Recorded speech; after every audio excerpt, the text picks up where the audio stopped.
examine every option for reducing it, recycling it, redesigning products so that it is not produced in the first place, rather than throw up your hands in helplessness and burn it. Look to your waste cork. Examine every option for reducing it, recycling it, redesigning products so that it is not produced in the first place. When waste production is hopefully near its height and helpless on the edge of one of the world's most beautiful harbors, the gateway of the Southeast, in the teeth of an onshore southwesterly wind,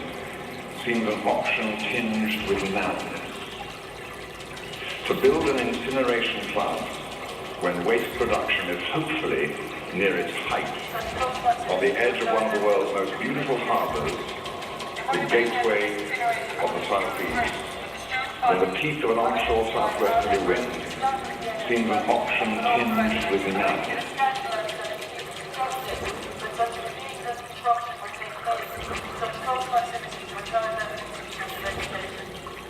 In my opinion, this incineration has a huge risk to the student body of NMCI, Ireland versus the staff of the NMCI and the local residents, and I think it is scandalous that it seems credited that such a needless trust is taken.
that we can no longer export our problem, that we can no longer export our problem, that we can no longer export our